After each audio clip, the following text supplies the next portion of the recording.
You want to be a better person. You want to be a better teacher, a better wife, a better husband, a better student. You want a better life. So know this. If you want a better life, you have to keep growing. And if you want growth, you can't be afraid of challenges or closed off to learning what can help improve your life. And if you want improvement, you can't just wish it into existence. Welcome to the Mission Driven Podcast, the show designed to empower, educate, and encourage you to stay focused and committed to your mission. I'm your host, AC Cristales. Let's get ready to roll. Hey, what's up, everyone? Thank you so much for joining me for another episode of the Mission Driven Podcast. If you've joined me before, thank you so much for coming back for another episode. If this is your first time, welcome. Look, I am so grateful that you've decided to check out this podcast. Trust me, I know that you could be listening to anything else in this world, but you're here with me and I appreciate that. I quickly want to jump into today's episode, which I have entitled The Power in Your Pain. Now, a majority of the time when we hear the word pain, we associate it with memories and experiences that have hurt us, or with moments that have disappointed us or made us depressed and brought us sadness. We think of times when people have been unjust to us, or perhaps a time when a boyfriend has lied to you, or the woman that you were madly in love with has ran off with someone else. We think of times when even the strongest of men, or the strongest of women, because I know I have some strong women listening, have been knocked down to their knees and have cried, asking themselves, why? Times when it's just been you, yourself, and the pain. And no matter how hard you try to suppress the pain, you simply can't. And trust me, I know you can lie and you can pretend around your friends. You can put on a smile around your family, but when it's just you and the painful memory, you and the disappointment, you and the heartbreak, and there's no one else around, that's when you realize that you can't lie to yourself. You know you're hurt because everything inside you feels the pain. Even if it's just been months or even if it's been years since you've been hurt, you know the wounds were real, the pain was strong, therefore the scars remain. Now, I don't know what you're thinking right now, but perhaps if this is your first time listening, you're thinking like, yo, I thought this was a motivational podcast. Or maybe if you're a return listener, you're saying, AC, can you go back and talk about Rocky again? And I understand pain is not an easy subject to talk about, but it's a real subject. And if anything, I don't want you to miss that there is power in pain. Yes, power. Power in the sense that pain has the ability to do something, or simply put, pain is power and power is a force. So therefore, this force can either strengthen you or it can weaken you. So the determining factor of how pain ultimately affects you, ultimately affects me, lies with how we handle pain. So make no mistake about it, there is power in pain. Now I understand that people would rather suppress their pain because thinking back on something that has hurt you or thinking back about something that has been difficult for you has the capacity to make you feel many ways. In fact, psychological research shows that pain can make you feel many things, many feelings. And so one of them is, number one, unworthy, in the sense that you don't believe that you deserve any better. And if you don't believe that you deserve better, why should you expect something beautiful, something lovely out of life, out of a relationship, out of a job? I mean, you know good things happen to other people, but when it comes to you, there's no way because you feel unworthy. And when you feel unworthy, you start saying things like, I'm not worthy of a better job. I'm not smart enough to go back to school. I'm not good enough for a man. I'm not good enough for a woman. I am unworthy. Number two, reflecting on the past can also make you feel unloved. Like, yeah, that feeling that no one loves me. I mean, look at what I did. Look at the horrible situation that I just went through, and look at the pain it has caused others, and look at the embarrassment that it has brought on my friends, and look at the shame that it has caused my family. Why would anybody care for me? Why would anybody love me? I'm a loser. I'm alone. So why? Why should I feel like someone loves me? Look at me. Again, I'm by myself. I've done all these things that have hurt people. No one loves me. And number three, when painful memories creep back up, they can also make you feel like a failure. Dang, again? I said this relationship was going to work out this time. But again, it's over? And look at that girl. Okay, look at that girl on Snapchat. She's taking pictures with her boyfriend. They're vacationing somewhere else today. And here I am at home. No man, no love, no vacay for me. Or I told myself and I told others that this business that I started was going to succeed. But here I am 3 years later and bam, it's going under. So yeah, I feel like a failure because look at that guy. Look at that guy on Instagram. That guy's doing well. His business is exploding. And here I am. Again, no business. Or people were there when I got my degree, but it's been 10 months and I still don't have a job. I'm a failure. Or man, I got this real estate license and I was so excited when I got it, but I haven't sold one house. I'm a failure. Or I like this one, right? The whole, time I'm getting old thing. I'm 29 years old. I'm still not married. I still don't have any kids. I'm a failure. Feeling unworthy, feeling unloved, and feeling like a failure are real feelings that many of us experience.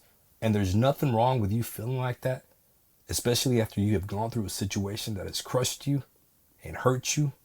But there is a danger in staying in those feelings, okay? And we've heard that, right? We've heard that. I'm in my feelings.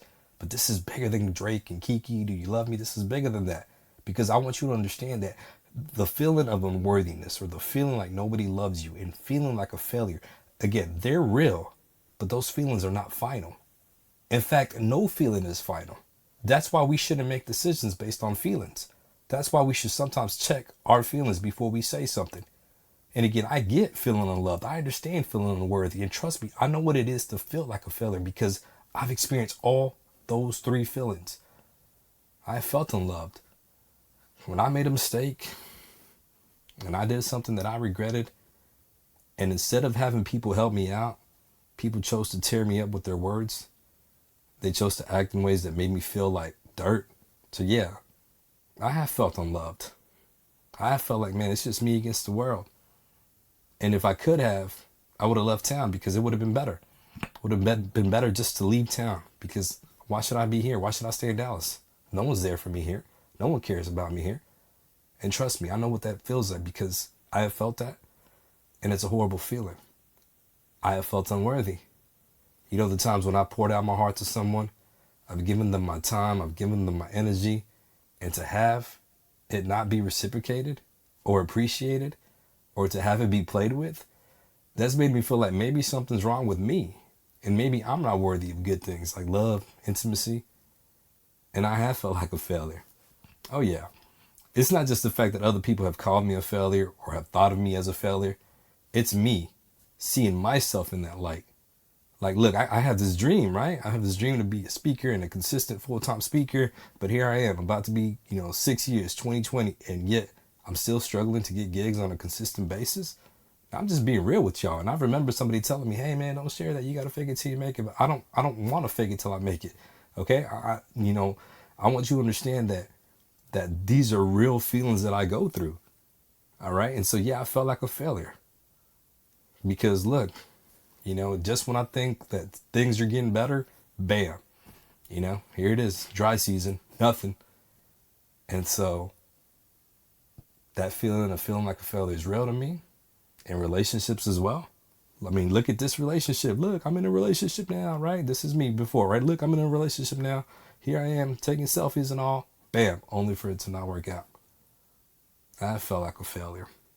But just like failure is not fatal, okay, there's that quote that says failure is not fatal. Feelings are not final. Do you understand that these feelings that you're feeling, they're okay. They're fine. Okay. And you've probably felt these feelings, and there are a lot more feelings that come as a result of emotional and psychological pain. But eventually, those feelings fade. In fact, if you've ever felt unworthy or unloved before, or you felt like a failure, you understand that eventually those feelings fade. You stop feeling unworthy, you regain confidence in yourself, and you realize that there are people in your life who truly love you and are by your side. Because again, our feelings are not final. You'll have moments when you'll laugh, you'll have moments when you'll cry, you'll have moments of victory and moments of defeat. So if life seems like it's just a series of contradictions, because again, I'm laughing today, but I'm crying tomorrow. I have victory today, but I'm losing tomorrow. It's like a series of contradictions. Then if life is really like that, then what ensures that an individual comes out on top and doesn't get stuck in a rut of self-pity and pain? The answer is this: the way an individual chooses to see every situation in their life. See, here's the real danger. The real danger comes when you tell yourself that you're not going to be able to rise from a painful situation. There's a danger where you can't see that, yeah, you've experienced something traumatic, something hurtful, but on the other side, there's something beautiful. And I get it. How can I say there's something beautiful when someone you love passes away? How can I say that there's something beautiful when something you've given your everything to goes down into flames? Listen, I don't profess to know why certain things happen. All right. I don't. Okay. I don't have some great elaborate response as to why certain things happen to people. Like, I don't know why a wife would lose her husband in a car accident or why a child would get a terminal illness and pass away. I don't know that. I don't have, nor do I profess to have that knowledge, but I do know this, that even in a situation like that, that's disheartening and bad and not ideal, something good can always come out of it. Now, it may not be the next day. In fact, the good may not come 10 weeks from after that situation happened. It may take years, but something good can always come out of a painful experience. But we don't always choose to believe that perspective. We'd rather be bitter with that person that hurt us.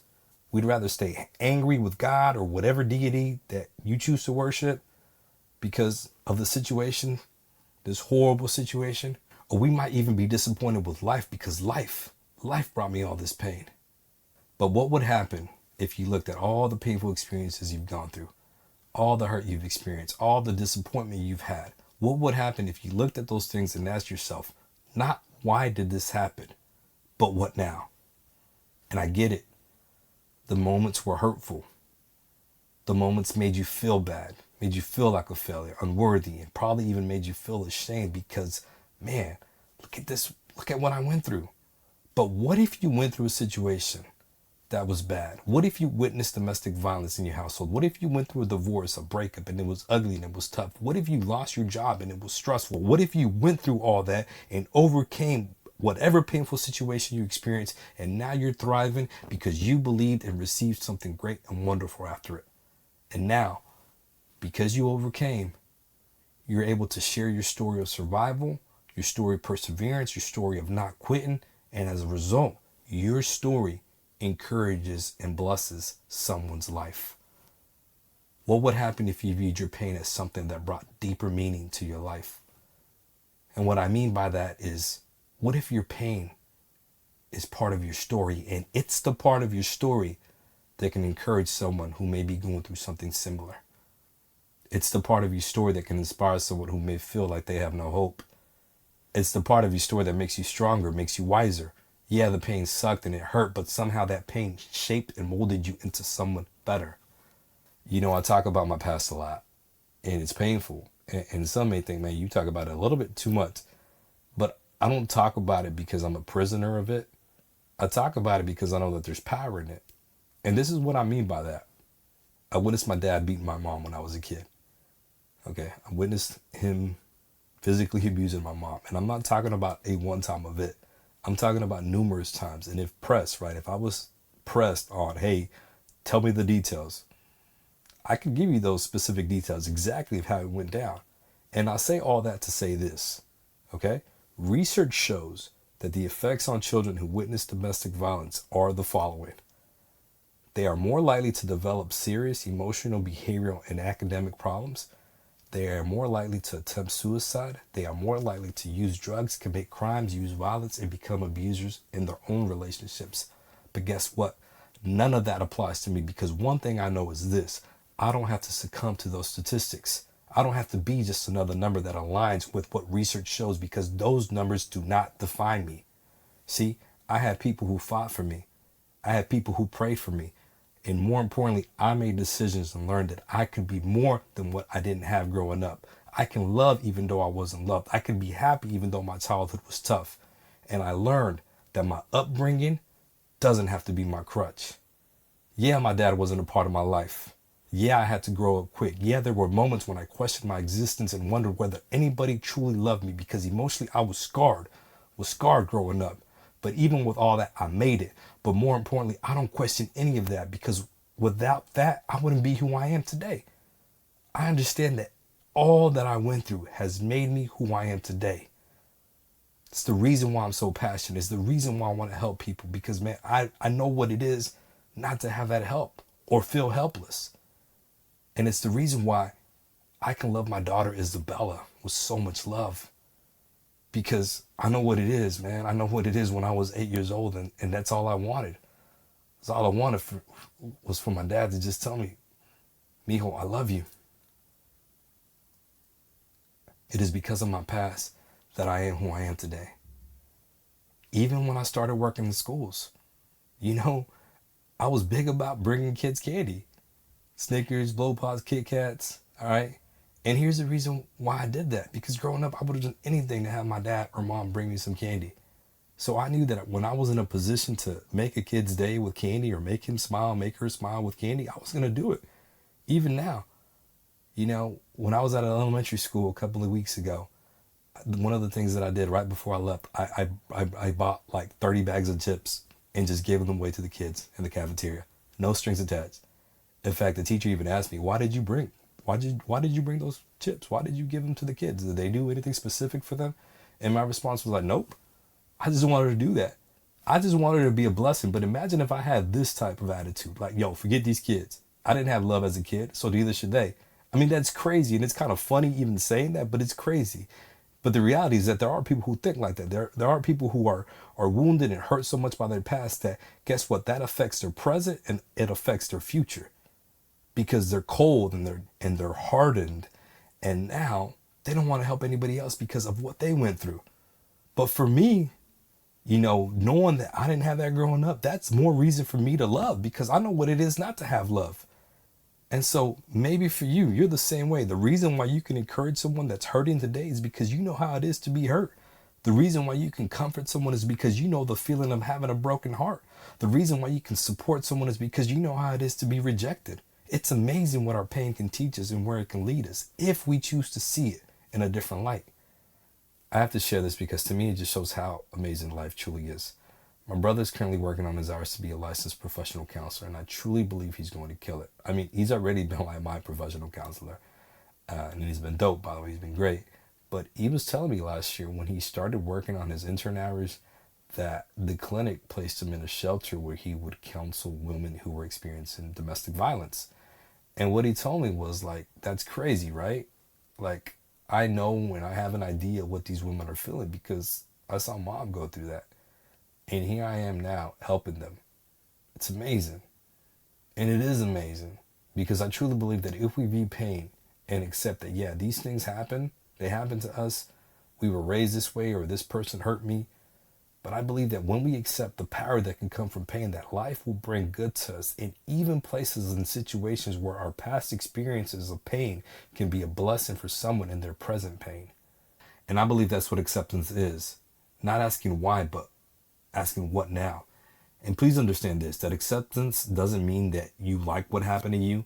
I mean, none of us like being hurt. None of us like being mistreated, living in poverty. None of us like seeing abuse or being neglected. You name it. None of us like that. But acceptance doesn't mean that you like what happened to you. And it also doesn't mean this, okay? I want you to really hear this. It doesn't mean that you deserve what happened to you either. Please listen to that. There are painful things that have happened in your life that you did not deserve. But acceptance doesn't mean that it was your fault. It just means that you're able to acknowledge it. You're able to say, yeah, it did happen and it sucked and it was horrible and it was awful. But now what? How can I use this pain? How can this experience be used to help me be better and help me help someone else? Accepting the pain or using the pain for good is not easy. In fact, it is easier to get stuck in the pain and stuck in the moments of what could have been or what I should have done differently. Or if I hadn't been with this person, then my life wouldn't be this way. Or if I would have moved, then it would have been better off for me. Or if my parents would have given me more opportunities, then I'd be better off. And I get it. It's easier to live in the abyss of what if. But at some point, in order to truly move on with your life, you have to be done with certain things and you have to accept what is. And as you accept what is, that doesn't mean that, bam, your life gets easier. And it doesn't mean that you won't struggle because, truth be told, your pain has left you with some scars. And truth be told, your pain probably even turned your life upside down. And the thought of what you've gone through has brought embarrassment and shame. Ashamed of your mistakes. Ashamed of where you're at in life or where you think you should be. Ashamed of the way you grew up. Ashamed of your family because, again, maybe you're thinking, man, if I would have this, then I wouldn't be going through that. I know the feeling of being ashamed all too well. But then I learned that it was through my struggles that I found my strength. Because we can be made stronger through our struggles. And since we can do that, then know that we can also find a power that helps us move forward in our pain.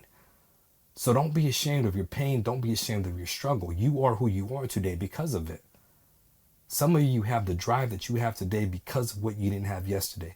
Some of you, you're out there making a difference in other people's lives because you know firsthand what it is for someone to inspire and make a difference in your life. You know what it is to be hopeless and without purpose, and yet somebody came into your life and was inspiring and motivating you, and so now you just want to do the same thing. So you know what it is to feel bad and feel like life doesn't have anything good for you, and then bam, somebody just inspires your life and now you want to do the same. You are who you are today because of your struggle, and there's beauty in your struggle even if it doesn't always seem that way. I'm reminded of a story I heard about a little girl who would treat her mom bad because she was ashamed of her. You see, her mom had a big scar on her face. And for many people, that scar probably made that woman look horrible. And that's probably the same feeling the little girl had. So the little girl would never bring her friends around because of the scar on her mom's face. And she would never invite her mom to school functions because of the way she looked. Her mom finally asked her one day, "Baby, why don't you ever bring your friends around? And why don't you ever invite me to school functions?" The little girl replied, "Mama, it's that scar on your face. I can't introduce people to you with that on your face." Her mom told her, "Honey, come here, sit down. Let me tell you something I've never told you before, okay? Let me tell you about this scar on my face. One day, I went out to a well to get water for you when you were a little girl. And when I looked back from the well, I saw that our house was catching fire. So I ran back in and I dropped the water and I came and I grabbed you, my baby girl, out of the bed. The fire was strong, so right before it did any damage, I knew that I had to grab you, and so I did. I got you. But on my way out of the house, one of the beams collapsed and hit me across the face. It knocked me to the ground and it burned my face, but luckily I was able to protect you and make sure you were safe from the fire. So I want you to know, baby, I want you to know that the next time you don't want your friends to see me, that the only reason I have this scar on my face is because I was saving your life. We have scars, and some of our scars came from painful experiences. But some of us recognize that it was those painful experiences that saved our life. Some of us know that if we hadn't gone through those painful situations, we wouldn't be where we're at right now. And here's another thing I want to stress to you. Don't ever be embarrassed of what you didn't have growing up. Yeah, maybe people grew up with more, and maybe people have had more opportunities and advantages, but stop comparing yourself to others and be appreciative of your struggle, because your struggle made you stronger. A few weeks ago, I was discussing with my students how we're products of our society. We're influenced by the society in which we live in. Okay, and so when I say society, I'm not referring to what's out there, because I know that there are several people who push against society and don't want to be influenced by mainstream society. But when I speak about society, I'm not talking about mainstream society. I'm referring to the people, the places, and the things around you, because sociologically speaking, that's your society, the people, places, and things around you. Okay, so you're a product of your family. You're influenced by your family. You're influenced by the friends you have, the neighborhood you live in, the schools you attend, the jobs you have, the church you go to. All that plays a part into forming who you are today.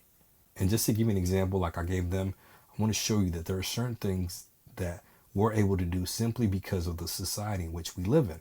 All right, so me, I live in Dallas, a big city here in the United States, and there are certain things that I do here that I wouldn't be able to do in another part of the world, just like if I was living in another part of the world. Okay, so just imagine this. Imagine if I lived in a society where in order to eat, I had to hunt and kill my food. But I don't do that. In fact, if I was to get hungry right now, I'm not going to go to the backyard and kill a chicken and make some wings. Nah, You know what I'm going to do is get in my car, drive to Whataburger, what's up Texas, Whataburger, and order me something to eat. And I can do that because where I live affords me that opportunity. So society and its influence on what we believe, what we do. But one of the things that I also discussed with them was this concept called class consciousness. And the gist of this concept is that as an individual, you are aware of where you stand or where you rank in society. Okay? So let me say that again. Class consciousness is the awareness that an individual has of where he or she stands or ranks in society.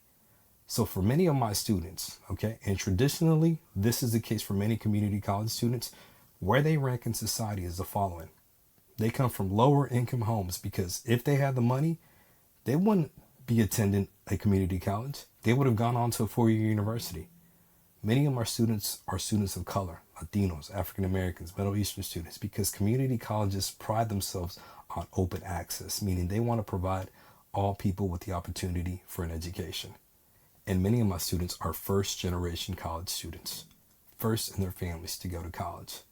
And I give you that brief snapshot because for some, their background can become their roadblock. Okay, I know that for some, they want to earn a degree, but sometimes they find themselves with no assistance. Sometimes because of their family and their family's lack of education, they have to work 10 times harder to achieve what somebody with more income or a more educated family achieves. So it's tough for my students. And when talking about class consciousness or talking about where I rank in society, my students aren't dumb. They know where they rank. They know that they're probably lower class. They know that they probably have the odds stacked against them. But that is where I have to come in and share with them my story. That is where I can take my past. That's where I can take my pain and show them my story and tell them, like, look, guys, I know that society can view me as just some Latino. I know that for some people, having a Latino professor, man, that's crazy. That shouldn't happen because Latinos shouldn't be teaching the class. They should be cleaning the class. And yet here I am. I know my status. I know my rank. I know that I grew up poor and therefore odds were stacked against me just like you. I know that I was raised by a single mom and my parents were both immigrants and the highest grade level they completed was the 5th grade. I know where I stand. I know where I rank in society. And frankly, check this out. That doesn't have to determine whether or not I succeed. Maybe I'm not set up to succeed simply because of where I stand. Because let's just be real. Let's just be honest. You know that in society, that in America, there are certain groups that are favored and more advantaged than other groups. And so, yeah, I find myself in the group that's the subordinate group, the group that's marginalized, the group that is disadvantaged. But what if our determination to succeed is stronger than what the odds are? What if our determination to succeed doesn't care that many people who grew up poor like me ended up working dead-end jobs? What if our determination is the driving force that takes us to where we want to go? And that's what I wanted my students to see, that look, in spite of where you rank, man, that doesn't have to hold you down. And that's what I want you to hear today. Yeah, you're a woman. So what? Go out there, become that leader, become that boss of a company and kill it. Slay it, baby. Yeah, you're divorced. Okay, now what? Go out there, reflect, assess what needs to change in your life because you can't change anyone else's life, and make those changes and live the life that you want to live. Yeah, you grew up with little support. Okay, now what? Find yourself 2 or 3 people who truly have your back and go out there and crush your goals. We need to stop making excuses and allowing the pain of our past hinder us from the promises that are there for us today. Because there is a purpose. There is a mission for all of us. But we won't ever fulfill it if we're weakened by our pain. In talking about class consciousness, I also show my students a short clip from McFarland USA to give them a glimpse of how someone's past, someone's pain, can actually influence others. Now, if you've never seen McFarland USA, I recommend you watch it. It is a great movie. But just for this audio clip scene that I'm going to play for you, I'm going to set up the story real quick, okay? So this film is based on a true story of a group of high school Latino students who were cross-country runners, all right? And so you have to know that at that time, Latinos in cross-country, that was rarely heard of, okay? But this film is about how they made it to the state finals with a white coach. And I say white coach because the movie focuses on the relationship that the coach and his runners had. But at first, the coach couldn't relate with them because he couldn't connect to their struggle. And also at the beginning, the group of runners hesitated to even be a part of this group, and because they really couldn't believe in themselves because of their pain, because of their struggles. And that led them to believe that they couldn't accomplish much. Now, what was their pain? What was their struggle? Well, this group of runners were made up of Latino students whose parents were migrant workers. And so the expectation for them to do much was low. In fact, their mindset was, we're just going to go through the motion of school, graduate, and then afterwards we're just going to continue to pick in the fields, just like our parents do. In fact, in the movie, these kids are already working in the fields. They wake up in the morning, go work the fields, go to school, and after school they go work back to the fields. So yeah, they didn't see how much more they could be. Yet when they found a purpose, when they found a mission, they realized that there could be more. But not only that, their coach was also inspired by their struggle. He was also inspired by how these kids, they do what they do, and they're living in these types of environments, and they're going through these struggles and challenges, and yet they're still running. And this is what he shared with them. All right, everybody, gather around. Come on. I want you to look around. Best in the state, right? Every team that's here deserves to be, including you. But they haven't got what you got, all right? They don't get up at dawn like you and go to work in the fields, right? They don't go to school all day and then go back to those same fields. That's what you do. And then you come out with me and you run 8 miles, 10 miles, and you take on even more pain. These kids don't do what you do. They can't even imagine it. When I went out in the field that day with you Diaz kids, I'll be honest with you, it was the worst day's work I ever had to do in my life. And I said to myself, whatever kind of crappy job I end up in, it'll never be as tough as that. You kids do it every day. And your parents hope they can do it every day, and they'll do it for a lifetime if it means a better life for you. You guys are superhuman. What you endure just to be here, to get a shot at this, the kind of privilege that someone like me takes for granted. There's nothing you can't do with that kind of strength, with that kind of heart. You kids have the biggest hearts I've ever seen.